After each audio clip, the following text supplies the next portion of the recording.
الله أكبر الله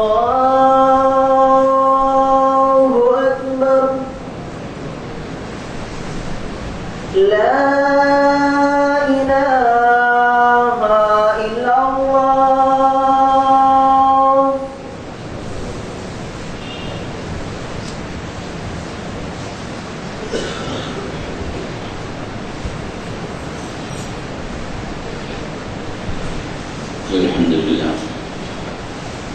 الحمد لله الذي أنزل على عبده الكتاب ولم يجعل له عوجا هو الذي أرسل رسوله بالهدى ودين الحق ليظهره على الدين كله ولو كره المشركون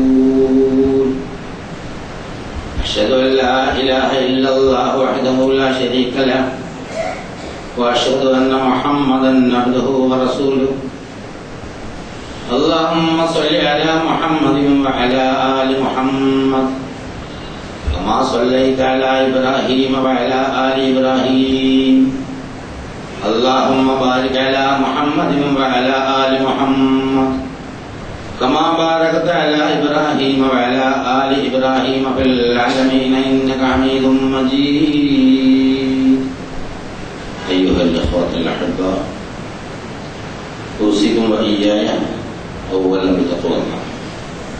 أعوذ بالله من الشيطان الرجيم. بسم الله الرحمن الرحيم. وعنده مفاتيح الغيب لا يعلمها إلا هو ويعلم ما في البر والبحر وما تسقط من ورقة إلا يعلمها ولا حبة في ظلمات في الأرض ولا رطب ولا يابس إلا في كتاب مبين وهو الذي يتوفاكم بالليل ويعلم ما جرحتم بالنهار ثم يبعثكم فيه ليقضى أجلا مسمى ثم إليه مرجعكم ثم ينبئكم بما كنتم تعملون. صدق الله العظيم. പ്രിയമുള്ള സഹോദരി സഹോദരന്മാർ, അല്ലാഹു സുബ്ഹാനഹു വ തആലയുടെ വിധിവിലക്കുകൾ മാനിച്ചുകൊണ്ട് ജീവിക്കണമെന്ന് എന്നോടൊക്കെ പോലെ ആദ്യമായി ഉണർത്തുകയാണ് വസിയത്ത്. നമ്മളാരും പണ്ടേ ഇവിടെ ഉണ്ടായിരുന്നവരല്ല, ഇവിടെ വന്നതാണ്. ഇവിടെ നിത്യമായി അനന്തമായി നിലനിൽക്കുകയും എന്ന് പറഞ്ഞാൽ ഇവിടെ നിന്ന് പോകേണ്ടവരുമാണ്. ഒരു ഹ്രസ്വകാല ജീവിതത്തിനായി ഇവിടെ നിയോഗിക്കപ്പെട്ടവർ. തെളിവുകളുടെ അടിസ്ഥാനത്തിൽ നമുക്കത് മനസ്സിലാക്കാൻ സാധിക്കും. നമ്മൾക്ക് ജന്മം നൽകിയ മാതാവും പിതാവും ഒക്കെ പലരിടത്തും പോയി കഴിഞ്ഞു. പലരും പോകാൻ ഊഴം കാത്തിരിക്കുകയാണ്. പക്ഷെ നമ്മളിവിടെ ജീവിച്ച് ഓരോ പ്രവർത്തനങ്ങൾ ചെയ്തുകൊണ്ടിരിക്കുമ്പോൾ അതത്ര കാര്യമായി ഗൗരവിക്കാറില്ല എന്നുള്ളതാണ്. എപ്പോഴും ഏത് സമയത്ത് പോകാം, ഒരു ഗ്യാരണ്ടിയില്ലാത്ത ഒരു സംഗതിയാണ്. അത്ഭുതകരമായൊരു സംഗതി. മറ്റുള്ളവർ മരിക്കുമ്പോഴും ആ മരണത്തിൽ നമ്മൾ പങ്കെടുക്കുമ്പോഴും നമ്മൾ മരിക്കും എന്ന ഒരു ദൃഢമായ ബോധ്യം നമുക്കുണ്ടാവില്ല എന്നതാണ്. വല്ലാണ്ട് ബോധ്യമുണ്ടായ ജീവിക്കാൻ പറ്റില്ല. അങ്ങനെ ഒരു പ്രശ്നം. നാളെ മരിക്കും അല്ലെങ്കിൽ അടുത്ത ആഴ്ച മരിക്കും എന്നതാണ് ദൃഢബോധ്യമുണ്ടെങ്കിൽ പിന്നെ അങ്ങനെ എഴുതാൻ പറ്റില്ല. മാനസികമായി തളർന്നു. അതേസമയം ഇത് മറന്നിട്ട് ജീവിക്കാനും പറ്റില്ല. ഇത് രണ്ടിന്റെ ഇടയിലാണ്. അത് തന്നെ ഒരു നിശ്ചയവുമില്ലാത്തൊരു മാനസികാവസ്ഥ. പലപ്പോഴും നമ്മളുടെ ഇഷ്ടത്തിനല്ല നമ്മളിവിടെ ജീവിക്കുക എന്ന് നമുക്ക് മനസ്സിലാക്കാൻ സാധിക്കും. നമ്മുടെ പല ഇഷ്ടാനിഷ്ടങ്ങളൊക്കെ മാറ്റിവെക്കേണ്ടി വരും. മറ്റുള്ളവരുടെ ഇഷ്ടമൊക്കെ പരിഗണിക്കേണ്ടി വരും. മൊത്തത്തിൽ നോക്കിയാൽ മനുഷ്യന്മാരുടെ ഇഷ്ടമല്ല ഇവിടെ നടക്കുന്നത്, വേറെ തീരുമാനങ്ങളാണ് ഇവിടെ നടക്കുന്നത് എന്ന് നമുക്ക് മനസ്സിലാക്കാൻ സാധിക്കും. വളരെ കൃത്യമായി അല്ലാഹു സുബ്ഹാനഹു വ തആല കാര്യത്തെ കുറിച്ചൊക്കെ പറഞ്ഞിരുന്നു. അത്ഭുതമാണ് ജീവിതം. ചിന്തിച്ചാൽ അന്തണ്ടാവില്ല, വിസ്മയം തീരില്ല. ഉത്തരം കിട്ടൂല പലതും. ഇതൊക്കെ സാധാരണ എല്ലാ ആളുകളും അഭിമുഖീകരിക്കുന്ന പ്രശ്നങ്ങളാണ്. ആശ്വാസവും സമാധാനവും സന്തോഷം വരുമ്പോൾ വലിയ പരാതി ഉണ്ടാവില്ല. വ്യസനവും പ്രയാസവും ദുഃഖവും ബുദ്ധിമുട്ടും ഒക്കെ വരുമ്പോൾ ഭയങ്കര പരാതിയാണ്. എന്നാൽ ആശ്വാസത്തെ പോലെ തന്നെ ഇത് എന്നുള്ളതായിട്ട് എടുത്തിട്ട് ആശ്വാസത്തിൽ നീങ്ങാൻ അതിനും കഴിയും. ഇങ്ങനെ ഒരു വല്ലാത്തൊരു മാനസികാവസ്ഥ പിടികൂടപ്പെടാത്തവരായി ആരും തന്നെ ഭൂമിയിലില്ല എന്നുള്ളതാണ്. ഒന്നും ചിന്തിക്കാൻ നടക്കുന്നവനും എന്തെങ്കിലുമൊക്കെ ചിന്തിക്കാനുള്ള ചില സംഗതികൾ അവരുടെ ജീവിതത്തിൽ ഉണ്ടാകുന്നു. കാണുന്നതിനേക്കാൾ കൂടുതൽ കാണാത്തതാണ് ഇവിടെ ഒരു വസ്തുത. അതായത് ദൃശ്യങ്ങളെക്കാൾ അദൃശ്യങ്ങളാണ് കൂടുതലുള്ളത് എന്നതാണ് യാഥാർത്ഥ്യം. നമുക്ക് നമ്മളെ തന്നെ നോക്കാം. നമുക്ക് ആത്മാവുണ്ട്, കാണാൻ പറ്റില്ല. ജീവനുണ്ട്, കാണാൻ പറ്റില്ല. മനസ്സുണ്ട്, കാണാൻ പറ്റില്ല. നാലാമത്തെ ശരീരം. 4ൽ 3 കാണാൻ കഴിയില്ല. പിന്നെ ഉണ്ട് എന്നൊക്കെ പറയുമ്പോൾ അതിന് ചില തെളിവുകളുടെ അടിസ്ഥാനത്തിൽ അംഗീകരിക്കുകയാണ്. ജീവനുണ്ടോ എന്ന് ചോദിച്ചാൽ ജീവനുണ്ടല്ലോ, അതുകൊണ്ടാണല്ലോ നമ്മൾ ചലിക്കുന്നത്. അതിന്റെ ചില തെളിവുകൾ, ജീവനുള്ളതിന്റെ ചില തെളിവുകൾ. മനസ്സുണ്ടോ എന്ന് ചോദിച്ചാൽ ഉണ്ട്, പക്ഷെ എന്താണ് എവിടെയാണെന്നൊക്കെ ചോദിച്ചാൽ ബുദ്ധിമുട്ടാണ്. അതുപോലെ ആത്മാവിന്റെ കാര്യം അങ്ങനെ തന്നെ. കൊമാഊച്ചിമില്ല കലീല എന്ന് പറഞ്ഞു. വളരെ കുറഞ്ഞ വിവരം മാത്രമേ അക്കാര്യത്തിൽ തന്നിട്ടുള്ളൂ. അപ്പൊ മൊത്തത്തിൽ വലിയ വിവരമൊന്നുമില്ല. പക്ഷെ നമ്മളങ്ങനെ പെട്ടെന്ന് അംഗീകരിക്കില്ല. നമ്മളെന്തോ വലിയ വിവരാളികളാണ് എന്നതാണ് മനുഷ്യന്മാരുടെ ഒരു ധാരണ. എല്ലാം അറിയാന്നുള്ള ഭാവത്തിലാണ് കാര്യങ്ങളൊക്കെ പറയണതും ചെയ്തു കൂടിക്കൊണ്ട് നടക്കുന്നത്. എവിടെയെങ്കിലും കുടുക്കിൽ പെടുമ്പോഴാണ് മനസ്സിലാവണം നമുക്ക് അത്ര വലിയ വിവരവും കഴിവൊന്നും ഇല്ല എന്നുള്ളതാണ്. അപ്പൊ ദൃശ്യങ്ങളെക്കാൾ അദൃശ്യങ്ങൾ. ഇനി നമ്മൾ തന്നെ യഥാർത്ഥത്തിൽ ഒരു അദൃശ്യ ജീവിയാണെന്ന് പറഞ്ഞാലും ഒരു തിരക്കടൊന്നുമില്ല. കാരണം നമ്മുടെ ശരീരമല്ല നമ്മൾ, പക്ഷെ ശരീരത്തിലൂടെയാണ് കാണുന്നത്. ഇപ്പൊ ഒരാൾ വഹാബ് മരിച്ചു എന്ന് പറഞ്ഞാൽ മയ്യത്തെടുത്തെന്നാ ചോദിക്കും, വഹാബിനടുത്തൊന്നും ചോദിക്കാറില്ല. അപ്പൊ അവിടെ വേറൊക്കെ തന്നെ നമുക്ക് മനസ്സിലാക്കാൻ സാധിക്കും. അപ്പൊ യഥാർത്ഥത്തിൽ നമ്മൾ എന്ന് പറയുന്ന സംഗതി ഒരു ദൃശ്യജീവി എന്നതിനപ്പുറം ഒരു അദൃശ്യജീവിയാണ് എന്നുള്ളത് ഒരു വസ്തുതയാണ്, ഒരു യാഥാർത്ഥ്യമാണ്. അംഗീകരിക്കാൻ പലപ്പോഴും വിഷമം അനുഭവപ്പെടാണ്. മനുഷ്യനിൽ അദൃശ്യജീവിയാണെന്ന് പറഞ്ഞാൽ ആരെയും സംഭവിക്കും. പക്ഷെ മനുഷ്യ സത്ത അദൃശ്യമാണ് എന്ന് പറഞ്ഞാൽ കുറച്ചുകൂടെ ക്ലിയർ ആവും. പൊതുവെ ഈ വക സംഗതികളെ കുറിച്ച് ഗാഢമായി ആലോചിക്കുകയോ ചിന്തിക്കുകയോ ഒന്നും ചെയ്യാറില്ല. ഒരു തരം ഒഴുക്കിൽ അങ്ങനെ ജീവിച്ചുകൊണ്ടിരിക്കണില്ല. പിടികൂടുമ്പോഴാണ് ആ സമയമായിപ്പോയില്ലേ എന്നൊരു ഓർമ്മ ഉണ്ടാവുക. അപ്പൊ ഈ അദൃശ്യങ്ങളാണ് യഥാർത്ഥത്തിൽ ഇവിടെ കാര്യങ്ങളുടെ ഒരു വലിയ ഏരിയ തീരുമാനിക്കുന്നത് എന്നുള്ളതാണ്. ഈ അദൃശ്യങ്ങളുടെ താക്കോൽ, അതിന്റെ ഖജാന അല്ലാഹുവിന്റെ അടുത്താണെന്നാണ് അത് പഠിക്കുന്നത്. അതാണ് ആദ്യം ഓതി കേൾപ്പിച്ചത്. മഫാത്തിഹ് എന്ന് പറഞ്ഞാൽ മിഫ്താഹിന്റെ പ്ലൂറലാണ് ചില പണ്ഡിതന്മാർ, അല്ല മഫ്തഹിന്റെ പ്ലൂറലാണ്. അഭിപ്രായ വ്യത്യാസം നല്ലതാ കൂടുതൽ പഠിക്കാൻ. മിഫ്താഹ് എന്ന് പറഞ്ഞാൽ താക്കോൽ, മഫ്തഹ് എന്ന് പറഞ്ഞാൽ ട്രഷർ. രണ്ടുകൂടെ പഠിച്ചു. മഫാത്തിഹ് എന്ന വാക്കിന് അതിന്റെ പ്ലൂറലാണ്, ജംആണ്. അതിന്റെ ഏകവചനം അന്വേഷിച്ചു പോയാൽ താക്കോൽ എന്ന മിഫ്താഹ് എന്ന വാക്കും കാണാം, മഫ്തഹ് എന്ന വാക്കും കാണാം. രണ്ടായാലും സംഗതി ശരിയാണ്, അർത്ഥത്തിൽ സംഗതി ശരി. വഇൻദഹു മഫാത്തിഹുൽ ഗൈബ്, അദൃശ്യത്തിന്റെ ഖജാനകൾ അവന്റെ പക്ഷത്താണ്, അവന്റെ അടുത്താണ്. ലാ യഅലമുഹു ഇല്ലാ ഹുവ, അവനല്ലാതെ അതിന്റെ വ്യാപ്തിയെക്കുറിച്ച് ആരും അറിയുന്നില്ല. അദൃശ്യങ്ങളാണ് ഈ പ്രപഞ്ചത്തിന്റെയും മനുഷ്യന്റെയും ജീവിതത്തെ നിയന്ത്രിച്ചു കൊണ്ടിരിക്കുന്നത്. അതിന്റെ ഖജാനയും അതിന്റെ താക്കോലും. വലിയ ഖജാന ഉണ്ടെങ്കിൽ അതിന്റെ താക്കോല് മനുഷ്യ മനസ്സിന് മനസ്സിലാവുന്ന ഒരു ഭാഷയിൽ അതിനോട് പറഞ്ഞില്ല. ഖജാന എന്ന് പറഞ്ഞാൽ ഖജനാവ്, ഖജാന എന്നൊക്കെ പറഞ്ഞാൽ നമുക്കറിയാം. അതിന് പൂട്ടുണ്ടാവും, താക്കോലുണ്ടാവും. അപ്പൊ ഖജാനയിൽ നിന്ന് എന്തെങ്കിലും എടുക്കണമെങ്കിൽ തുറക്കണമെങ്കിൽ താക്കോലാണ്. അപ്പൊ ചുരുക്കത്തിൽ അതിന്റെ എല്ലാ കൺട്രോളും അല്ലാഹുവിന്റെ അടുത്താണ് എന്ന് പറയും. അത് അവനല്ലാതെ മറ്റാരും അറിയുന്നില്ല. അല്ലാഹുവിന്റെ വിജ്ഞാനത്തിന്റെ വ്യാപ്തിയും വിശാലതയും ആഴവും നമുക്ക് മനസ്സിലാവില്ല. പക്ഷെ മനുഷ്യ മനസ്സിന് മനസ്സിലാവുന്ന തരത്തിലുള്ള ഭാഷാ പ്രയോഗത്തിലൂടെ ഇവിടെ അല്ലാഹുവിന്റെ റസൂലിലൂടെ നമ്മൾ പഠിക്കുകയാണ്. അതിന് കുറെ സംഗതികൾ ഇത് പറയാം. അവനറിയും കരയിൽ എന്താണുള്ളത്. അപ്പൊ കര എന്ന് പറഞ്ഞൊരു വലിയ പ്രദേശമാണ്. കര ഇവിടെ മാത്രമല്ല, ഒരുപാട് കരയാണ് കൂടുതൽ എന്ന് പറഞ്ഞാൽ ഭൂമിയിൽ വെള്ളമാണ് കൂടുതൽ, കര കുറവാണ്. ചന്ദ്രനിൽ പോയാൽ വെള്ളമല്ല. അപ്പുറത്തേക്ക് അങ്ങോട്ട് പോയാൽ കര കാണാം. കര കാണാൻ കടൽ എന്ന് നമ്മൾ പറയും. കടലിനെ കുറിച്ച് ഇവിടെ ഈ ഭൂമിയല്ലാത്ത സ്ഥലത്ത് പോയി കഴിഞ്ഞാൽ വെള്ളമില്ലാത്ത സ്ഥലമാണ്. അപ്പോ മൊത്തത്തിൽ കരയാണ് കൂടുതൽ, ഭൂമിയിൽ വെള്ളമാണ് കൂടുതൽ, വെള്ളത്തിന്റെ അടിയിലും ഭൂമിയുണ്ട്. അപ്പൊ അങ്ങനെ നോക്കുമ്പോ ജലത്തേക്കാൾ കൂടുതൽ ഈ പറഞ്ഞ കര പോലെയുള്ള സ്ഥലമാണ്. അപ്പൊ അവിടെയുള്ള എല്ലാം എന്താണത്, എപ്പോഴാണ്ടായത്, എന്താണ് അതിന്റെ ഫംഗ്ഷൻ എന്നതിനെ കുറിച്ചൊക്കെ നല്ല വിവരം അല്ലാഹുവിനുണ്ട് എന്ന് പറഞ്ഞാൽ നമ്മൾ സമ്മതിക്കും, സത്യവിശ്വാസം.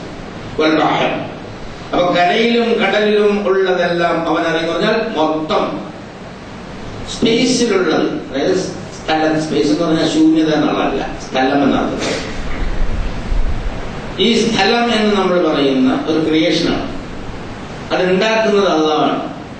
അപ്പൊ അല്ലാഹു തആല ഒരു സൃഷ്ടിപ്പ് നടത്തുമ്പോൾ എവിടെ, എന്തിന്, എത്ര അളവിൽ, എങ്ങനെ സൃഷ്ടിക്കണം എന്നതിനെ കുറിച്ച് ശരിയായ ബോധത്തോടുകൂടി സൃഷ്ടിക്കാം. സ്വാഭാവികമായിട്ടും അവൻ അറിയുമല്ലോ. അപ്പൊ അങ്ങനെ അനലൈസ് ചെയ്യുമ്പോൾ കരയിലും കടലിലും ഉള്ളതെല്ലാം വളരെ ആഴത്തിൽ അവൻ അറിയുന്നതാണ്. അപ്പൊ കുറച്ചുകൂടി സാധാരണ മനുഷ്യരുടെ മനസ്സിലേക്ക് ഇറങ്ങി ചെല്ലാൻ വേണ്ടി ഒരു ഇല പോലും വീഴുന്നില്ല അവനറിയാതെ. ചില പണ്ഡിതന്മാര് ഒരു വ്യാഖ്യാനം നടക്കുന്നത് നല്ല ഒരു സർഗാത്മക സങ്കല്പമാണ്. ഈ പ്രപഞ്ചത്തിൽ, ഈ ഭൂമിയിലുള്ള വൃക്ഷങ്ങളുടെ ഇലകളെയും മനുഷ്യന്മാരുമായിട്ട് താരതമ്യപ്പെടുത്തി. ഒരാൾ മരിക്കുമ്പോ ഇലാണ്ട് വീഴുന്നു. അപ്പൊ ഇലകൾ ഇങ്ങനെ ഒഴിഞ്ഞു പോകുന്നുണ്ട്. അപ്പൊ ആളുകളുടെ മരണത്തോടനുബന്ധിച്ച് അതൊരു അവരുടെ സങ്കല്പത്തിലുള്ള വ്യാഖ്യാനം മാത്രമാണ്. ഈ ആയത്തുമായി ബന്ധപ്പെട്ട പല പണ്ഡിതന്മാരും അത് ചോദിച്ചു. പഴുത്ത ഇലകൾ ഇങ്ങനെ വീഴും, ഉണങ്ങിയ ഇല വീഴും, ചില പച്ചിലകളും വീഴാറുണ്ട്. പിലാവിന്റെ അങ്ങോട്ട് നോക്കിക്കഴിഞ്ഞാൽ പച്ചിലകൾ നമ്മൾ കാണാൻ കഴിയും. അത്ഭുതകരമാണ്. നമ്മൾ പലപ്പോഴും ശ്രദ്ധിക്കാതെ പോകുന്ന സമയം തലയിലുള്ള വീണെടുക്കണം. അതൊക്കെ ഈ മരണവുമായി ബന്ധപ്പെടുത്തിയിട്ട് ഒരുപാട് വ്യാഖ്യാനങ്ങൾ പണ്ടുകാലത്ത് പണ്ഡിതന്മാർ ചെയ്തു. നമ്മളോട് ആവശ്യമല്ല ഊന്നിയത്, ഒരില വീണാൽ അതും കൂടി അത് അറിയുമെന്ന് പറയുമ്പോൾ സാധാരണ മനസ്സിലേക്ക് മനസ്സിലാവാൻ വേണ്ടിയുള്ള ഒരു ഭാഷാ പ്രയോഗമാണ്. ഇവിടെ ഇല ഉണ്ടാവുന്നതും ഇല വീഴുന്നതൊക്കെ അല്ലാഹുവിന്റെ അറിവും അനുമതിയോടും കൂടിയാണ്. പല ഹബ്ബത്തിൻ ഫീ ദുൽമാത്തിൽ ബഹർ. ഹബ്ബത്ത് എന്ന് പറഞ്ഞ സീഡ്, വിത്ത്. കടുകിന്റെ വിത്ത് വളരെ ചെറുതാണ്. നമ്മളിപ്പോൾ നടക്കുന്ന സ്ഥലത്തിൽ കടുകിന്റെ വിത്തുകൾ നമുക്ക് കാണാൻ പറ്റില്ല. അതിനേക്കാൾ ചെറിയ വിത്തുകളുണ്ടാവും. അത് ഭൂമിയിൽ അന്ധകാരത്തിലാണെങ്കിലോ ഒട്ടും കാണാൻ പറ്റില്ല.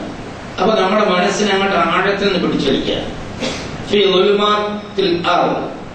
ഭൂമിയുടെ അന്ധകാരങ്ങളിൽ ഒളിഞ്ഞു കിടക്കുന്ന ഒരു വിത്ത്, അത് എവിടെയാണ്, എന്തിനാണ് എന്ന് നന്നായിട്ട് അല്ലാഹു അറിയും. ഉണങ്ങിയതും പച്ചയുമായ ഒരുപാട് സംഗതി, ഇതിനൊക്കെ ഒരുപാട് ആഴത്തിൽ വ്യാഖ്യാനങ്ങളുണ്ട്. അതൊന്നും വിശദീകരിക്കാൻ പോകത്തില്ല. അതൊക്കെ അതിന്റെ പുറമേയുള്ള സംഗതികൾ മാത്രം പറയാം. ഉണങ്ങിയതും പച്ചയുമായ സംഗതികൾ, ഉണങ്ങിയലും പച്ചയിലും, വൈക്കോലും നെല്ലും, ഇങ്ങനെ വലിയതുണ്ട്. ഇതൊക്കെ ഇല്ലാ ഫീ കിതാബിൻ മുബീൻ, വളരെ വ്യക്തമായ ഒരു രേഖയിൽ ഉൾപ്പെടുത്താതെ കണ്ട് ഉണ്ടാവുന്നില്ല, പശുക്കുന്നില്ല. വലിയ അത്ഭുതമാണ്. നമ്മൾ സാധാരണ പറഞ്ഞ് കുൽമാലാവുന്ന ഒരു സംഗതിയാണ് ഖദർ. ഈ പ്രപഞ്ചത്തിന്റെ എല്ലാ ചലനങ്ങളും നിയന്ത്രിക്കുന്നത് പ്രപഞ്ചത്തിന്റെ പുറത്തുനിന്നാണ്. അതായത് പലപ്പോഴും പറഞ്ഞ പ്രപഞ്ചത്തിന്റെ വ്യാപ്തിയെ കുറിച്ച് നമ്മൾ ശരിക്കും മനസ്സിലാക്കിയിരിക്കണം എന്നാണ് അല്ലാഹു തആല പറയുന്നത്, നിർബന്ധം. കാരണം അത്തരം ആളുകളാണ് ബുദ്ധിയുള്ളവരെന്ന് പറയുന്നത്. അല്ലദീന യദ്കുറൂനല്ലാഹ ഖിയാമൻ വഖുഊദൻ വഅലാ ജുനൂബിഹിം വയതഫക്കറൂന ഫീ ഖൽഖിസ് സമാവാതി വൽ അർദ് ഈ ആകാശഭൂമിയുടെ സൃഷ്ടിപ്പിനെ കുറിച്ച് നിരന്തരമായി ചിന്തിക്കുന്നു. അതായത് നിന്നും ഇരുന്നും കിടന്നും ചിന്തിക്കുക എന്ന് പറഞ്ഞാൽ മനുഷ്യന്റെ 3 അവസ്ഥ എടുത്തു പറയും. ഏതവസ്ഥയിലും ഇതിനെക്കുറിച്ച് ചിന്തിക്കുന്ന ആളുകൾ അവരാണ് ഉലിൽ അൽബാബ്, ബുദ്ധിയുള്ള മനുഷ്യൻ. അപ്പൊ ബുദ്ധി എന്ന് പറഞ്ഞു കഴിഞ്ഞാൽ നമുക്കറിയാം, അതായത് യഥാർത്ഥത്തെ മനസ്സിലാക്കാനുള്ള ഒരു പ്രത്യേക സംഗതികളാണ്. ഞാൻ പലപ്പോഴും പറഞ്ഞിട്ടുണ്ട്, അങ്ങോട്ട് കിടക്കുന്നു. അപ്പോ ഈ പ്രപഞ്ചത്തിന്റെ പ്രവർത്തനങ്ങൾ, പ്രപഞ്ചത്തിന്റെ വ്യാപ്തി നമ്മൾ അറിയണം. പക്ഷേ ഇതെന്തൊക്കെ ഇത് ഞങ്ങൾ ഒരുപാട് കാലം വാഴകൾക്ക് ഒത്തുപൊക്കെ ചെയ്തിട്ടുണ്ട്. അവിടെ ഇങ്ങനെ ഈ സയൻസും പ്രപഞ്ചവും വ്യാപ്തിയും പഠിപ്പിച്ചിരുന്നതൊക്കെയാണ് സാധാരണ ചിലപ്പോഴൊക്കെ ചില കമന്റുകളൊക്കെ നല്ല പറഞ്ഞ സംഗതിയെ പറയുന്നുള്ളൂ. വേണ്ടാത്തവർക്ക് പഠിക്കേണ്ടെന്നുള്ളത്, വേണമെന്നവർക്ക് പഠിക്കുകയും ചെയ്യാം. അല്ലാഹു സുബ്ഹാനഹു വ തആല പറഞ്ഞു വളർത്തി നബി ഖൽഖിസ് സമാവാതി വൽ അർളി വഖ്തിലാഫിൽ ലൈലി വൻ നഹാർ. ഈ ആകാശവും ഈ രാപ്പകലുകൾ മാറി വരുന്നതൊക്കെ ചിന്തിക്കുന്ന മനുഷ്യന്മാർക്ക് ഒരുപാട് ഇഷ്ടമാണ്. ചിന്തിക്കാൻ വേണ്ടി പറഞ്ഞത് പ്രപഞ്ചത്തിന്റെ വ്യാപ്തിയെ കുറിച്ച് മനസ്സിലാക്കണം. അപ്പോ ഈ പ്രപഞ്ചം എന്ന് പറയുന്നത് തന്നെ മനുഷ്യൻ പിടികിട്ടാറുണ്ട്. സൗരയൂഥങ്ങളും ഗാലക്സികളൊക്കെ ചേർന്നിട്ട് വലിയൊരു സമൂഹം മിൽക്കി വേ. അങ്ങനെ 1250 കോടി ഗാലക്സികളുണ്ട് ഒന്നാം ആകാശം. അങ്ങനെ 6 വേറെ. അതിന്റെ അപ്പുറത്താണ് സിദ്റത്തുൽ മുൻതഹയും പിന്നെ ലൗഹുൽ മഹ്ഫൂദും. അപ്പൊ അതിന്റെ അപ്പുറത്തുള്ള പ്രകാശമാണ് അല്ലാഹു നിയന്ത്രിക്കുന്നത്. അത് ഹിജാബാണ്. അതിന്റെ അപ്പുറമാണ് പ്രകാശം. ആ പ്രകാശം അവിടെ നിൽക്കുകയല്ല, എല്ലാത്തിനെയും ചൂടി നിൽക്കണം. അവിടെ നിന്നാണ് നിയന്ത്രണം ഉണ്ടാവുന്നത്. കൃത്യമായി അല്ലാഹു തആല പറയും, ഉപരിമണ്ഡലത്തിൽ നിന്ന് കാര്യങ്ങൾ റെഗുലേറ്റ് ചെയ്ത് മാനേജ് ചെയ്ത്, അതായത് നിയന്ത്രിച്ച് അല്ലാഹു തആല പറയുന്നത്. അതാണ് ഭൂമിയിൽ നടന്നുകൊണ്ടിരിക്കുന്നത്. അപ്പൊ ഈ ഭൂമിയിൽ നടക്കുന്ന സംഗതികൾ ഭൂമിയിൽ തീരുമാനിക്കപ്പെടുന്നതല്ല. അപ്പൊ നടക്കുന്നതിന് മുമ്പ് തന്നെ ഇത് സംഭവത്തെ സംബന്ധിച്ച് ചെയ്യുന്നതെന്ന് അറിയാലോ, തീരുമാനിക്കപ്പെട്ട സംഗതികളാണ്. അപ്പൊ നമ്മളെ കാര്യമെല്ലാം തീരുമാനിക്കപ്പെട്ടെങ്കിൽ പിന്നെ നമ്മളൊന്നും ചെയ്യേണ്ടതില്ലല്ലോ എന്നാണ്. ഇതിൽ വിശ്വസിക്കാൻ പറഞ്ഞാൽ വിശ്വസിക്കാതെ ന്യായം പറയാനെന്ന് അല്ലാഹു പറഞ്ഞില്ല. വിശ്വസിക്കുമ്പോ വിശ്വസിച്ചാൽ അവന്റെ മനസ്സിനെ അല്ലാഹു തആല യാഥാർത്ഥ്യത്തിലേക്ക് നയിക്കും. മാർഗദർശനം തരുന്നത് നിസ്കരിക്കാൻ പഠിപ്പിക്കുക എന്നുള്ളതല്ല. എന്താണ് ഈ പ്രപഞ്ചം, സത്യം, യാഥാർത്ഥ്യം, അതിലേക്ക് നയിച്ചുകൊണ്ടിരിക്കും. കൺഫ്യൂഷനാണ്, ഖിയാമത്ത് വളരെ കൺഫ്യൂഷനായി നടത്തിക്കും. അപ്പൊ വിശ്വസിക്കാൻ തയ്യാറില്ലാതെ ന്യായം പറഞ്ഞുകൊണ്ട് ഖദറിനെ കുറിച്ച് തർക്കിക്കുന്ന ആളുകളെ റസൂലുള്ളാഹി സ്വല്ലല്ലാഹു അലൈഹി വസല്ലം വളരെ നിരുത്സാഹപ്പെടുത്തിയിട്ടുണ്ട്. ചിലപ്പോൾ ശാപത്തിന്റെ വാക്കുകളോളം വരുന്ന വാക്കുകൾ വരെ പറഞ്ഞിട്ടുണ്ടെന്നതാണ്. എനിക്ക് എല്ലാവിധമായ കഴിവും സൗകര്യമുണ്ട്. എനിക്കൊരു സാധനം ഉണ്ടാക്കി എടുക്കുക, ഇട്ടുടയ്ക്കാം. ആരെയും കൊണ്ട് ചോദിക്കാം. അങ്ങനെ ഒന്ന് ചിന്തിച്ചു നോക്കി. അല്ല പറയാ എന്താണ് ഉദ്ദേശിക്കുന്നത് അത് ഞാൻ സൃഷ്ടിക്കുകയും നിന്റെ രക്ഷിതാവ് ഉദ്ദേശിക്കുന്ന സൃഷ്ടിക്കും, ഉദ്ദേശിക്കുന്നത് തെരഞ്ഞെടുക്കുകയും. നിങ്ങളെ നാം അടിമകളായി സൃഷ്ടിച്ചിരിക്കും, യജമാനന്മാരായിട്ടല്ല. അല്ലാഹുവിനെ അനുസരിക്കാനുള്ള അടിമകൾ. അത് സമ്മതിക്കുന്നുണ്ടെങ്കിൽ മാത്രമേ മുസ്ലിം ആവുള്ളൂ. മനസ്സ് മുസ്ലിമാവാതെ തടി മുസ്ലിമാവില്ല. തലയെ കൊമ്പിട്ടിട്ട് ഇടിക്കാം, നോമ്പും പിടിക്കാം, കാത്തു കൊടുക്കാം. പക്ഷെ മനസ്സ് മുസ്ലിമായില്ലെങ്കിലും മുസ്ലിമല്ല. സമർപ്പണം മാനസികമാണ് യഥാർത്ഥം. അപ്പോൾ പിന്നെ ഓട്ടോമാറ്റിക്കായിട്ട് വരുന്നതാണ്. അതിനുവേണ്ടിയുള്ള ട്രെയിനിങ് ആണിത്. അത് ശരീരത്തിൽ നിന്ന് നിലനിർത്താൻ വേണ്ടി അതിന്റെ ആരോഗ്യവും മറ്റൊന്നും ചുറ്റുപാടൊക്കെ പരിഗണിച്ചിട്ട് കുറെ ഏർപ്പാടുകൾ ചെയ്തിട്ടുണ്ടെന്നേ ഉള്ളൂ. അപ്പോൾ വളരെ ആഴത്തിലാണ് വിഷയം. യഥാർത്ഥത്തിൽ നമ്മൾ കൺട്രോൾ ചെയ്യപ്പെടുന്നത് മറ്റു സ്ഥലത്തു നിന്നാണ്. അപ്പൊ ഇതിനെ സംബന്ധിച്ചുള്ള വളരെ വ്യാപ്തമായ അറിവെല്ലാം അല്ലാഹുവാണ്. പക്ഷേ അത് നിങ്ങൾ കുറെ മനസ്സിലാക്കിയിരിക്കണം എന്ന് പറഞ്ഞ അല്ലാഹു സുബ്ഹാനഹു വ തആല ഇതെല്ലാം വളരെ കൃത്യമായി, ഭംഗിയായി, പൂർണ്ണമായി, വളരെ വെൽ കാൽക്കുലേറ്റഡ്. ഒന്നിനും തഫാവുത്ത് എന്ന് പറഞ്ഞാൽ ഏറ്റക്കുറച്ചിലുണ്ടാവില്ല. ഞാൻ ആകാശമുഖികളെ നോക്കി എന്തെങ്കിലും ഏറ്റക്കുറച്ചിലും കാണുന്നുണ്ട്.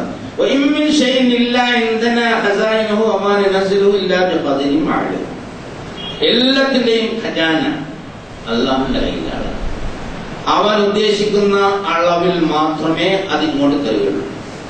അല്ലാഹുവിനെ സംബന്ധിച്ച്, അല്ലാഹുവിന്റെ ജ്ഞാനത്തെ സംബന്ധിച്ച് എല്ലാം അറിയുന്നവനാണ്, സംരക്ഷകനാണ്, സൃഷ്ടാവാണ്, രൂപം നൽകുന്നവനാണ്, മേൽനോട്ടം വഹിക്കുന്നവനാണ്, വേണ്ടത് വേണ്ടപ്പോൾ ചെയ്യുന്നവനാണ്, അതീവ നീതിമാനാണ്, മഹാകാരുണ്യവാനാണ്, ആദ്യ രക്ഷിക്കുന്നവനാണ്, നൽകുന്നവനാണ്, തടയുന്നവനാണ്. ഈ ഒരു വിഭാവനയിൽ അല്ലാഹുവിന്റെ ജ്ഞാനത്തെ സംബന്ധിച്ച് ആ ജ്ഞാനം മനുഷ്യനുണ്ടാക്കുന്ന ബോധമാണ്, ആ ബോധത്തിൽ നിന്ന് വരുന്ന വിശ്വാസമാണ് യഥാർത്ഥത്തിൽ മനുഷ്യനെ അവന്റെ വിധിയുമായി പൊരുത്തപ്പെട്ടു പോകാനുള്ള ശക്തി നൽകുന്നത്. അവിടെയാണ് നമുക്ക് ഒരുപാട് സംഭവങ്ങൾ ഉണ്ടാവും. നമ്മളൊരു വിധി എന്ന് വിളിക്കുന്നു. മനുഷ്യൻ അവന്റെ വിധിയുമായി ബന്ധപ്പെട്ടു പോകാനും ഒരു സത്യവിശ്വാസിയെ സംബന്ധിച്ചിടത്തോളം അവന്റെ വിധിയിൽ തൃപ്തിപ്പെടാനും അല്ലാഹുവിനെ മാത്രം അവലംബിക്കാനും സർവ്വതും അവനായി സമർപ്പിക്കാനും കരുത്തേക്കുന്നത് അല്ലാഹുവിന്റെ ജ്ഞാനത്തിന്റെ വൈപുല്യത്തെ സംബന്ധിച്ച ഒരു ബോധം. ആ ബോധത്തിനാണ് ആദ്യം മുതലേ പഠിച്ചുകൊണ്ടിരുന്നത്. വിജ്ഞാനവും വിശ്വാസവും നൽകിയത് സ്വന്തം രക്ഷിതാവിന്റെ ജ്ഞാനത്തെ സംബന്ധിച്ച്, കഴിവിനെ സംബന്ധിച്ചുള്ള ഒരു ബോധം അടിമയ്ക്കുണ്ടാവണം. പിന്നെ അടിമാനമില്ല. പഠിച്ചനെ, രക്ഷിതനെ, സഹായിക്കണം, നീയാണല്ലോ നാഥൻ, നീയാണല്ലോ രക്ഷകർത്താവ്, നീയാണല്ലോ രക്ഷിതാവ്. എനിക്ക് വേദനിക്കുമ്പോഴും നിന്റെ കാരുണ്യം എന്ന സിഫത്തുണ്ടല്ലോ, ആ വിശേഷണം നിന്നിൽ നിന്ന് മാറിപ്പോവില്ല. നമുക്ക് വേദനിച്ചാൽ ആ കാരുണ്യം മാറിപ്പോവില്ലല്ലോ. കാരുണ്യം അവിടെ തന്നെ ഉണ്ടാവും. എല്ലാത്തിലും എന്റെ കാരുണ്യം ചൂഴി നിൽക്കുന്നു. അപ്പൊ വേദനയിലും ഉണ്ടാവും കാരുണ്യം, പ്രയാസത്തിലുണ്ടാവും കാരുണ്യം, ദുഃഖത്തിലുണ്ടാവും കാരുണ്യം, മരണത്തിൽ അതീവ കാരുണ്യം. മരണം ഒരു വേർപാടാണെങ്കിലും അത് ജീവിതത്തിന്റെ അവസാനമല്ല എന്ന് നമുക്കറിയാം. എല്ലാ ദിവസവും നമ്മൾ അതിനെ റിഹേഴ്സൽ നടത്തുന്നുണ്ട്. അത് പറയുമ്പോൾ ലേശം ബുദ്ധിമുട്ടാണ് മനസ്സിലാക്കാൻ. പക്ഷെ സത്യത അത് അല്ലാഹു സുബ്ഹാനഹു വ തആല പഠിപ്പിക്കുന്നു. ഇവിടെ നിന്ന് തിരിച്ചു പോകുന്ന മൗത്ത്, വഫാത്ത്, ഫനാഹ് 3 വാക്കുകളാണ് ഖുർആനിൽ ഹദീസിൽ ഉപയോഗിച്ചിട്ടുള്ളത്. വേർപാട്, തഗയ്യുറുൽ അഹ്വാൽ എന്നാണ് പറയുന്നത്, അവസ്ഥയുടെ വ്യത്യാസം. അത് എല്ലാ ദിവസവും ഓരോരുത്തർ റിഹേഴ്സൽ എടുക്കുന്നുണ്ട്, പോകാനുള്ള തയ്യാറെടുപ്പ്. അത് വളരെ കൃത്യമായി അല്ലാഹു സുബ്ഹാനഹു വ തആല പറഞ്ഞു, വഹുവല്ലദീ യതവഫാകും ബില്ലൈൽ, രാത്രിയിൽ നിങ്ങളെ ഏറ്റെടുക്കുന്നത് അവനാണ്. അപ്പൊ രാത്രിയിൽ എന്താ സംഭവിക്കുക? ഉറക്കം. യഥാർത്ഥത്തിൽ ഉറക്കത്തിൽ എന്താ സംഭവിക്കുക? ഈ ഭൂമിയിൽ ഏറ്റവും സുഖമുള്ള ഒരു സംഗതി ഉറക്കമാണ് എന്ന് പലർക്കും അറിയില്ല. ഏറ്റവും സുഖമുള്ളത് എന്ന് വെച്ചാൽ വേറെ പലതൊക്കെ പറയും. പക്ഷെ ഉറക്കം അറിയില്ലല്ലോ എന്നത്. ഉറങ്ങാൻ തുടങ്ങുമ്പോഴറിവ് ഉറങ്ങാൻ പോവുക. ഉറങ്ങി എഴുന്നേറ്റ് ക്ഷീണമുണ്ടെങ്കിലും അപ്പോഴേ അറിവുണ്ട്. ഉറക്കത്തിൽ യഥാർത്ഥത്തിൽ എന്താ സംഭവിക്കുന്നത്? നമ്മളല്ലാതെ പോവുക. അത് അല്ലാഹു സുബ്ഹാനഹു വ തആല നമ്മളെ ഏറ്റെടുക്കുന്നു. നമ്മൾ അല്ലാഹുവിലേക്ക് പോകണം. ഇതുവരെ അങ്ങനെ ചിന്തിച്ചിരുന്നു. അതുകൊണ്ടാണ് ഉറങ്ങാൻ നേരത്ത് ഒളുവെടുത്ത് ഉറങ്ങാൻ പറഞ്ഞത്. ഒളുവോടുകൂടി ഉറങ്ങിയാൽ ഉണരും വരെ അവനുള്ള റൂഹ് സുജൂദിലാണേ ലോകരേ. ഒളുവോടുകൂടി ഉറങ്ങുന്ന ഒരാളിന്റെ റൂഹിന് അർശിൽ സുജൂദ് ചെയ്യാൻ സൗകര്യം ചെയ്തു കൊടുക്കും എന്ന് അല്ലാഹുവിന്റെ റസൂൽ പറയുന്നു. ഒരു വിശ്വാസി ഭൂമിയിൽ നിന്ന് രക്ഷിതാവിലേക്ക്, ഈ പ്രപഞ്ചത്തിന്റെ അതിർത്തികൾ തുളച്ചപ്പുറത്തേക്ക് അല്ലാഹുവിന്റെ ഹളറത്തിനടുത്ത് അർശിന്റെ ഭാഗത്തെത്തുന്നു അവന്റെ റൂഹ്. അപ്പൊ അവന് ഒരു വിശ്വാസി നല്ല നിശ്ചയദാർഢ്യത്തോടു കൂടിയാണ് ഒന്നുമെടുത്ത് അല്ലാഹുവിന്റെ റസൂൽ കാട്ടുന്നത് പോലെ ഫാത്തിഹയും കയ്യിൽ ഊതി തല മുതൽ കാല് വരെ കടന്നു. അതൊന്നും ഒരു അന്ധവിശ്വാസം, സുഖശിക്ഷണമല്ല. അത് റസൂൽ ചെയ്യുകയും ആയിഷ റിപ്പോർട്ട് ചെയ്യുകയും കോടാനുകോടി മനുഷ്യന്മാർ ഇന്നലകളിലും ഇന്നുകളിലും ഒക്കെ ചെയ്തുകൊണ്ടിരിക്കുന്ന സംഗതി. അതൊരു ഭയങ്കരമായ ഒരു സൈക്കോളജിക്കൽ ടീച്ചിങ്. അതായത് ഈ നിയന്ത്രണം എവിടെയാണോ അവന്റെ വാതിൽ മുട്ടുകയാണ് അവിടെ. എന്താണ് അതിന്റെ പ്രഖ്യാപനം?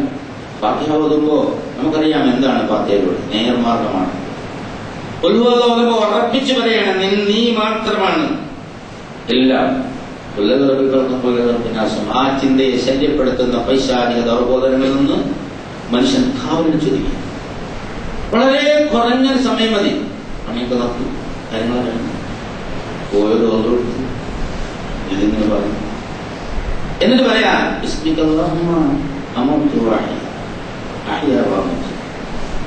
അവിടെ മൗത്ത് എന്ന പദമാണ് പേര്. അപ്പൊ നമ്മൾ അള്ളയിലേക്ക് പോകണം എന്ന ബോധത്തോടു കൂടി എന്തൊരു മധുരമാണ്. എല്ലാ ഭാരങ്ങളും ഇറക്കി വെച്ച് എല്ലാ ചിന്തയും വിട്ട് ഈ പ്രപഞ്ചത്തിന്റെ മഹാനാഥനിലേക്ക് അലിഞ്ഞത് ചേരുക. അതൊരു റിഹേഴ്സലാണ്. നാളെ പെർമനന്റ് ആയി ഇവിടെ നിന്ന് പോകുന്നതിന് മുമ്പ് ചെറുതും വലുതും ആണും പെണ്ണും ആഫറും മോമിനും മുശ്രിക്കും എല്ലാവരും അനുഭവിക്കുന്ന ഒരു വല്ലാത്ത യാത്രയാണ്. ഒരു മിറാക്കുലസ് ജേർണി. അതൊരു അനുഗ്രഹമാണ്. ഉറക്കം മഹാ അനുഗ്രഹമാണ്. ഉറക്കമില്ലാത്ത രാത്രിയെ കുറിച്ച് ആലോചിച്ച് നോക്കൂ. എന്ത് വേണോ തരാൻ പറയും, പക്ഷെ ഉറക്കം സബ്സ്റ്റിറ്റ്യൂട്ട് ഉറക്കം കിട്ടുമോ? ഇല്ല. ഉറക്കം വന്നേ പറ്റൂ, തന്നേ പറ്റൂ. അതൊരു മഹാനുഗ്രഹമാണ്. നമ്മൾ നിത്യവും അനുഭവിച്ചു കൊണ്ടിരിക്കുന്ന ഒരു മഹാനുഗ്രഹം. ആ ഉറക്കത്തിൽ സംഭവിക്കുന്നത് രക്ഷിതാവിലേക്ക് കയറി പോവുകയാണ്. അത് ക്ലിയർ ആയിട്ട് അല്ലാഹു സുബ്ഹാനഹു വ തആല പറഞ്ഞു. അത് നമ്മൾ അത്ര ഗൗരവത്തിൽ മനസ്സിലാക്കാത്തതുകൊണ്ടാണ് അതിന്റെ ആഴം അറിയാത്തത്.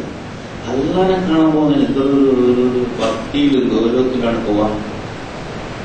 ഉറക്കത്തിൽ ഇങ്ങനെ മൊബൈൽ ഫോണും വെച്ച് അയാളെ ഇങ്ങനെ ചാറ്റ് ചെയ്താൽ ചീത്ത പറഞ്ഞ് അതൊക്കെ നിർത്തിച്ച് കിടന്നിട്ട് ഇങ്ങനെ മൊബൈൽ ഫോണിൽ ഇങ്ങനെ സംസാരിക്കുക, അല്ലെങ്കിൽ എന്തെങ്കിലും ഇങ്ങനെ തോന്നിയാൽ വാട്സപ്പോ അല്ലെങ്കിൽ ഫേസ്ബുക്കോ അല്ലെങ്കിൽ മറ്റേ യൂട്യൂബൊക്കെ ഇങ്ങനെ കണ്ടോണ്ടാണ് കിടക്കുന്നത്. അതാണ് റസൂൽ പറഞ്ഞല്ല, നിങ്ങൾ അല്ലാഹുവിനെ കുറിച്ച് മാത്രം ചിന്തിക്കുന്ന ഒരു മാനസികാവസ്ഥയിലേക്ക്, എന്നിട്ട് രക്ഷിതാവിനെ കാണാൻ പോകുന്നു. അതാണ് സത്യവിശ്വാസം. എന്നിട്ട് ആ ഉറക്കത്തിൽ അങ്ങോട്ട് കൊണ്ടുപോയാൽ ഒരു നിശ്ചിത അവധി പൂർത്തീകരിക്കാൻ നാം രണ്ടാമത് ഇങ്ങോട്ട് നിങ്ങളെ വീണ്ടും വിടും. അങ്ങോട്ടാക്കിയ വെറുതെ അല്ല, മലക്കുകളോട് കൊണ്ടുവിടുകയാണ്. മനസ്സിലാകുന്നുണ്ടോ? നമ്മളെ ഡെഡ് ബോഡി പോലെ അവിടെ കിടക്കും, മലക്കുകൾ വന്നിട്ട് ഇതിന്റെ എടുത്തോണ്ട് പോകും. എന്നിട്ട് ആ മലക്കുകൾ കൊണ്ട് തിരിച്ചു തരുമെന്ന് പറയുമ്പോൾ അത് ഗൗരവം എത്ര വലുതാണ് നമുക്ക് മനസ്സിലാകുന്നത്. ആ മലക്കുകളെ കൊണ്ട് തരികയാണ് ജീവിതം. അതുകൊണ്ടാണ് അൽഹംദുലില്ലാഹ് എന്ന് പറയുന്നത്. അൽഹംദുലില്ലാഹ് പറയുമ്പോ അതിന്റെ ആഴമൊന്ന് മനസ്സിലാക്കിയാൽ ജീവിതത്തിൽ എത്രമാത്രം പരിവർത്തനം അത് വരുത്തുന്നതാണ്. അത് അല്ലാഹുവിലേക്ക് തിരിച്ചു വരിക. അല്ലാഹനെ കാണാൻ പോകാൻ ഇഷ്ടപ്പെടാത്ത ഏതെങ്കിലും സത്യവിശ്വാസം ഉണ്ടാവും. അപ്പൊ ഉറക്കം എന്നത് വളരെ വലിയ അനുഗ്രഹം. സുബാത്ത്, സബത്ത്, ശബത്ത്, ശനി, സാറ്റർഡേ, ഇതെല്ലാം റെസ്റ്റ് എന്ന അർത്ഥത്തിലാണ്.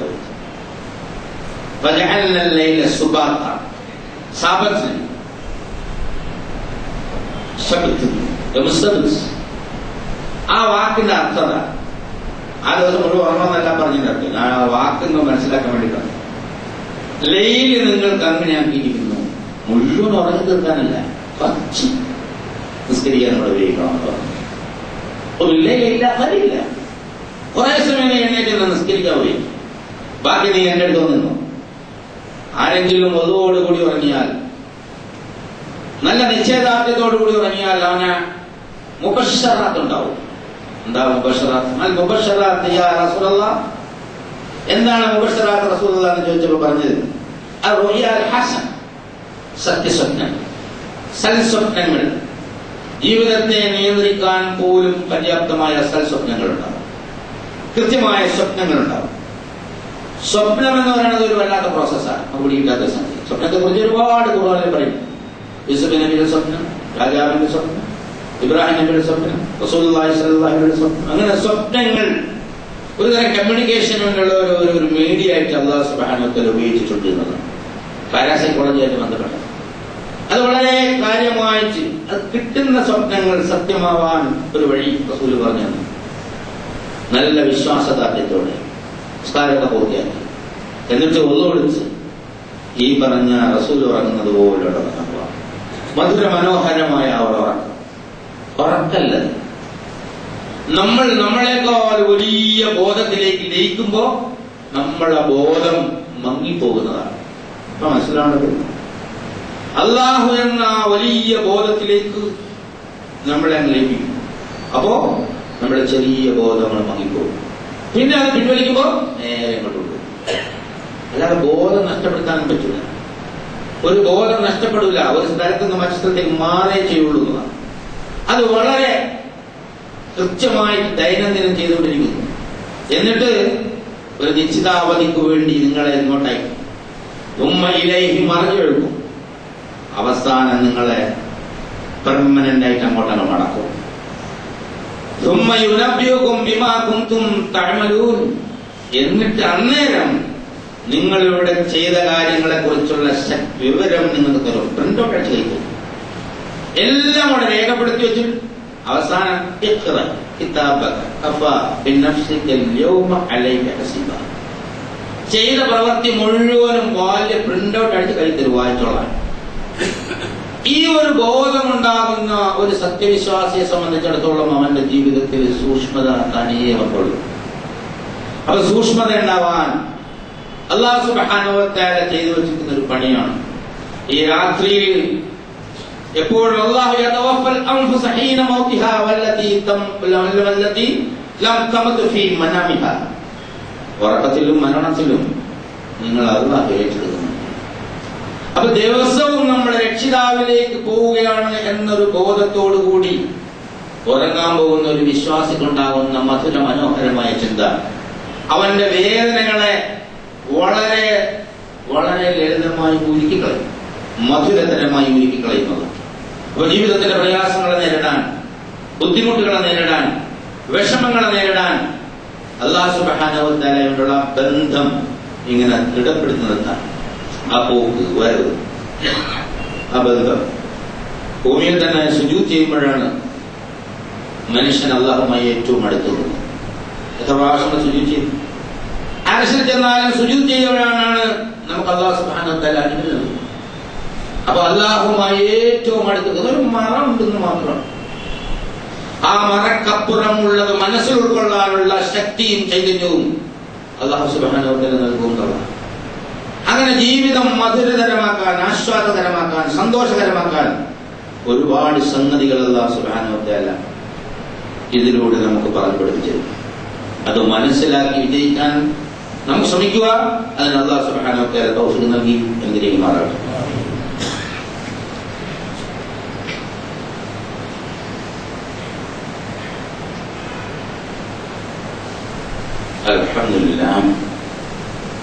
الحمد لله حمدا كثيرا طيبا مباركا ينبغي لجلال وجهه وعظيم سلطانه. سبحانك لا نحصي ثناء كما اثنيت نفسه لك الحمد حتى الله.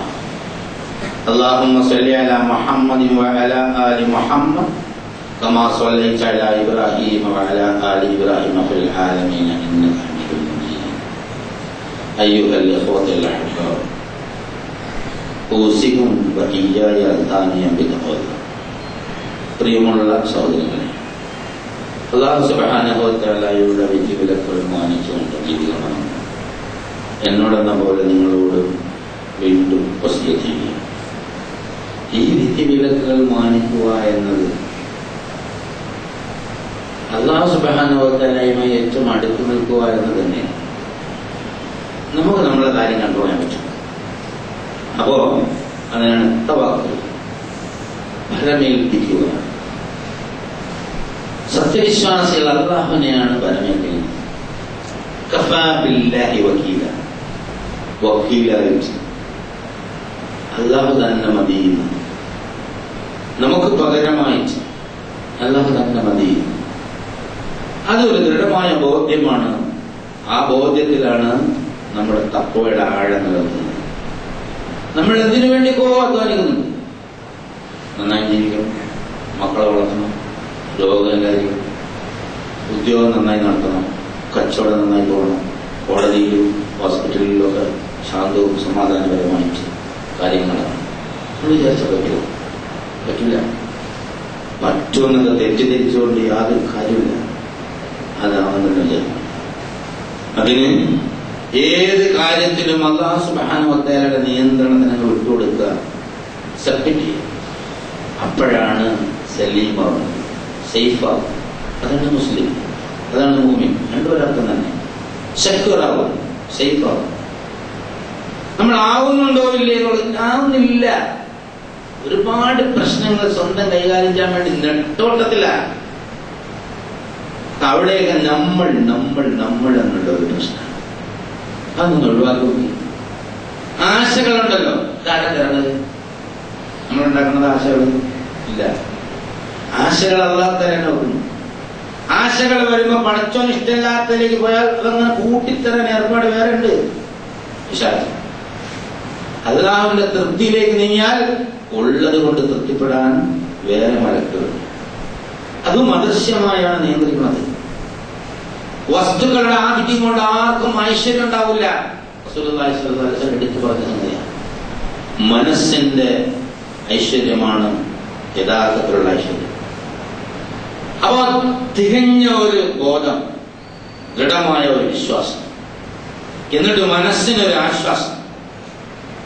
എന്തു വന്നാലും അല്ലാഹു സുബ്ഹാനഹു വ തആല നോക്കിക്കൊള്ളും എന്ന ദൃഢമായ ഒരു ബോധം. ആ ബോധം ഉണ്ടാകുമ്പോ ഒരിക്കലും അല്ലാഹു സുബ്ഹാനഹു വ തആലയായിട്ട് വേർപെട്ടുകൊണ്ട് ജീവിക്കാൻ പറ്റില്ല. ഒരു സെക്കൻഡ് എത്ര സമയം വരുമ്പോ കഴിയും? ഒരു നാനോ സെക്കൻഡ് എന്ന് പറഞ്ഞാൽ ഒരു സെക്കൻഡിനെ 100 കോടിയിലെ ലക്ഷം, ഒരു നാനോ സെക്കൻഡിനെ 10,000 ലക്ഷം കോടിയായിട്ട് ഭാഗിച്ചാൽ അതിന്റെ ഒരു ഭാഗം സമയം ഈ പ്രപഞ്ചവും പടച്ചവനും തമ്മിൽ വേർപെട്ടിട്ട് നിന്ന് നിൽക്കില്ല.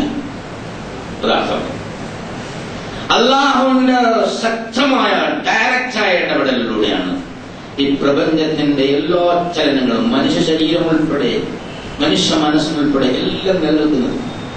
നമ്മളൊരു ഇമെയിലിന്റെ മോഡല പാസ്വേഡ് അടിച്ചാൽ ഓപ്പണാവും. ഏതിനും ഉണ്ടല്ലോ ഒരു പാസ്വേഡ്, ഒരു ലോക്ക് മൊബൈൽ എടുത്ത് ആ ലോക്ക് എടുത്താല് ഓപ്പൺ.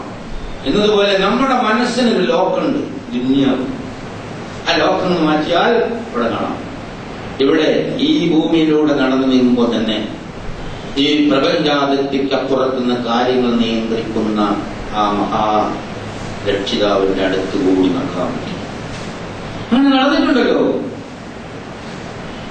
ഊരിൽ നിന്ന്, പലസ്തീനിൽ നിന്ന് ഈജിപ്തിലേക്ക് പോകുമ്പോ ഇബ്രാഹിം നബി അങ്ങനെ പറഞ്ഞു, ഞാൻ അല്ലാഹുവിലേക്ക് നടക്കുകയാണ്. ഈ ഭൂമിയിലാണ് സംഭവിച്ചത്. എന്തെല്ലാം പ്രശ്നങ്ങൾ വളരെ തന്റെ ഇടത്തോട് കൈകാര്യം ചെയ്തിട്ട് ആ ജീവിതം ധന്യമായി പോയി. 5000-6000 വർഷങ്ങൾക്ക് ഇപ്പുറം നമ്മൾ ഇവിടെ നിന്ന് അനുസ്മരിക്കുന്നു. അത് പറഞ്ഞതാ, പിൽക്കാലക്കാർക്ക് ഞാൻ അവരുടെ മനസ്സുകളിൽ അവൻ അനുസ്മരണം ഉണ്ടാക്കുന്നു. മനുഷ്യൻ തന്നെയാണ് മുന്നേ നടന്നുപോയ ഒരു പ്രതിപുരുഷൻ, പ്രവാചകൻ. അതുപോലെ ഒരുപാട് ഒരുപാട് ഉദാഹരണങ്ങൾ ചരിത്രത്തിലൂടെ നമുക്ക് കാണാം. ചെറിയ ചെറിയ ചെറിയ താല്പര്യങ്ങളുടെ പിന്നാലെ മനസ്സ് പോയാൽ ലോക്ക്. ഇവിടെ ഉന്നതമായ സിംഹാസനവുമായി ബന്ധപ്പെടാനുള്ള നമ്മുടെ ചാൻസ് ബ്ലോക്കായി. അപ്പൊ ബ്ലോക്ക് ആവാതെ, ഹാങ് ആവാതെ കൊണ്ടുനടക്കണം. ഇതൊരു മൊബൈൽ ഫോൺ പോലെ തന്നെ, അല്ലെങ്കിൽ കമ്പ്യൂട്ടർ പോലെ തന്നെ. നമ്മൾ അതങ്ങനെ തുറന്നു വെച്ചാൽ അവിടെ മാലാഖമാരും കൂടെ പ്രവേശിക്കും. അത്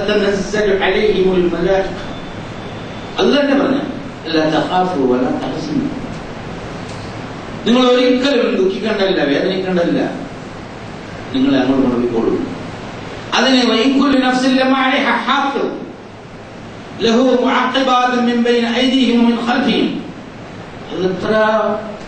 എത്ര മലക്കളെ നടത്തിയിട്ടുള്ളത്, മുന്നിലും പിന്നിലും.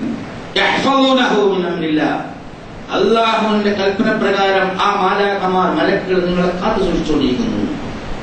അത് നമ്മുടെ മനസ്സിനൊന്ന് ബോധ്യമായാൽ ശരീരത്തിന് പ്രശ്നമുണ്ടാവും. അപ്പൊ മനസ്സാണ് യഥാർത്ഥം. അവിടെയാണ് ഈ ബോധ്യം വരേണ്ടത്. അത് ബോധ്യമാക്കാൻ ആഴങ്ങളിൽ ഒരുപാട് അല്ലാഹു തആല പഠിപ്പിക്കുന്നുണ്ട്. അത് പഠിക്കാനും മനസ്സിലാക്കാനും പര്യാപ്തമായ ഒരു മാസമാണ് വരുന്നത്. കൂടുതൽ ആഴത്തിൽ ഖുർആൻ പഠിച്ച് മനസ്സിലാക്കി ജീവിതത്തിൽ ദുനിയാവിൽ ആശ്വാസവും പരലോകത്തിൽ അനന്തമായ സമാധാനം നേടിയെടുക്കാൻ ഒരവസരമാണ്. അതിന് അല്ലാഹു സുബ്ഹാനഹു വ തആല നമുക്ക് തൗഫീഖ് നൽകി അനുഗ്രഹിക്കുമാറാകട്ടെ. ഇന്നല്ലാഹ മലായികതുഹു യുസല്ലൂന അലൻ നബി യാ അയ്യുഹല്ലദീന ആമനൂ സല്ലു അലൈഹി വസല്ലിമു തസ്ലീമാ.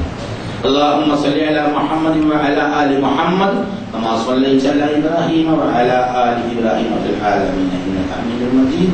اللهم ارحم أبو بكر وعمر وعثمان وعلي حمزة والعباس والحسن والحسين وبقية أصحاب رسول الله أجمعين. കരുണ്യവാനായ തമ്പുരാനെ, ഞങ്ങളുടെ എല്ലാ പാപങ്ങളും ചെറുപാടുകളും ഞങ്ങളുടെ മാതാപിതാക്കന്മാർ, സഹോദരങ്ങൾ, പുസ്തകന്മാർ, ബന്ധുക്കൾ, സുഹൃത്തുക്കൾ, നാട്ടാർ, മുഴുവൻ സത്യവിശ്വാസികൾ, മുൻകാല സത്യവിശ്വാസികൾ എല്ലാവർക്കും എല്ലാ പാപങ്ങളും കുറ്റങ്ങളും നീ കുറച്ചു നോക്കാതിരാനെ. മുന്നേ ഞങ്ങളിൽ നിന്നെത്തിയ ആൾക്കാരുടെ കവറിടങ്ങളെ സ്വർഗ പൂങ്കാവനങ്ങളുള്ള പൂങ്കാവനങ്ങളാക്കി മാറ്റിക്കൊടുക്കണം. അല്ലാഹു അകലങ്ങളിലുള്ള ഞങ്ങളുടെ വേണ്ടപ്പെട്ടവർ ഹിദായത്തും തഖ്വയും ഇസ്തിഖാമത്തുള്ള ജീവിതം നൽകി അനുഗ്രഹിക്കണേ നാഥ. പടച്ചവനെ ഞങ്ങളുടെ സന്താനങ്ങളിൽ സമ്പത്തുകളിൽ കുടുംബങ്ങളിൽ നന്മ പതിപ്പിച്ചു തരണം തമ്പുരാനെ. ഞങ്ങളിലുള്ള രോഗികളുടെ രോഗങ്ങളെല്ലാം നീ ശരിയാക്കി തരണം തമ്പുരാനെ. നാഥ ഖുർആൻ യഥാവിധം മനസ്സിലാക്കാനും അത് ജീവിതത്തിൽ പകർത്താനും അതിന്റെ ആനന്ദം അനുഭവിച്ചുകൊണ്ട് തന്നെ മറ്റുള്ളവർക്ക് എത്തിക്കാനുള്ള തൗഫീഖ് നീ ഞങ്ങൾക്ക് നൽകി അനുഗ്രഹിക്കണേ നാഥ. എപ്പോഴും പ്രാർത്ഥനാ നിരതമായ ഒരു മനസ്സ് തരണേ തമ്പുരാനെ. ആശ്വാസകരമായ ഒരു ജീവിതം നൽകി അനുഗ്രഹിക്കണേ തമ്പുരാനെ. സക്കറാത്തുൽ മൗത്തിന്റെ വേദന ഞങ്ങൾക്ക് ആശ്വാസപ്രദമാക്കണേ തമ്പുരാനെ. നാഥ കബറിടങ്ങൾ പ്രകാശപൂരിതങ്ങളാക്കി മാറ്റിത്തരണേ തമ്പുരാനെ. മഹ്ശറിൽ ഞങ്ങളെ സഹായിക്കണേ നാഥ. നരകശിക്ഷയിൽ ഞങ്ങളെ കാക്കുകയും സ്വർഗ്ഗം നൽകി ഫിർദൗസിൽ ഞങ്ങളുടെ ലിഖാ നൽകി അനുഗ്രഹിക്കുകയും ചെയ്യണേ തമ്പുരാനെ. എപ്പോഴും നിന്നോട് പ്രാർത്ഥിച്ചുകൊണ്ടിരിക്കാൻ ഞങ്ങൾക്ക് പ്രത്യേകമായ തൗഫീഖ് നൽകി അനുഗ്രഹിക്കണേ നാഥ. اللهم اغفر للمؤمنين والمؤمنات والمسلمين والمسلمات والأحياء منهم والأموات. اللهم أعز الإسلام والمسلمين. اللهم أعز الإسلام والمسلمين. اللهم أعز الإسلام والمسلمين.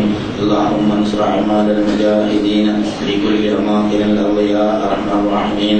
ربنا تقبل منا دعاءنا وتب علينا إنك أنت التواب الرحيم. ربنا آتنا في الدنيا حسنة وفي الآخرة حسنة وقنا عذاب النار. وآخر دعوانا أن الحمد لله رب العالمين.